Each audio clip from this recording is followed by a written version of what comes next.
মেথি আছে না, মেথি, এইটার উপকারিতা যদি মানুষ জানতো, সে স্বর্ণের সমান ওজন দিয়ে মেথি কিনে নিত, স্বর্ণের সমান ওজন দিয়ে। এখন দেখা যাচ্ছে মেথির মধ্যে রয়েছে স্যাপোনিন, খুবই শক্তিশালী বায়োঅ্যাক্টিভ উপাদান রয়েছে, গ্যালাক্টোমান্নান।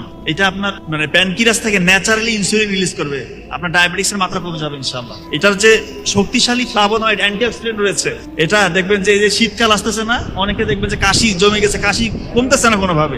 আপনারা মেথি গরম করবেন পানিতে, 1 গ্লাস পানিতে মেথি গরম করে ওইটা ছেঁকে নিবেন, ওই পানিটা পান করবেন ইনশাআল্লাহ। কুসুম কুসুম গরম করে ওটা পানিটা পান করবেন, দেখবেন যে আপনার কাশিটা উপশম হয়ে যাবে ইনশাআল্লাহ। ডায়াবেটিসের ঝুঁকি কমবে, উচ্চ রক্তচাপের ঝুঁকি কমবে, যাদের কনস্টিপেশন, দীর্ঘদিন ধরে পেটের সমস্যা, মানে পায়খানা ক্লিয়ার হয় না, পাইলসের সমস্যা ভুগছেন, আপনারা ওই মেথি মানে পানিটা গরম করে ওই পানিটা ছেঁকে নিয়ে ওই পানিটা পান করবেন ইনশাআল্লাহ, দেখবেন কনস্টিপেশনের সমস্যা চলে গিয়েছে, আপনার পাইলসের সমস্যা চলে গিয়েছে। মেথি পানি পান করুন। কালো জিরা নিয়ে যে এত কথা বলা হয়, কালো জিরা নিয়ে এত কথা কেন আসছে? মৃত্যু ব্যতীত যে কোনো রোগের নাকি সেবা, এটা কি আমার কথা?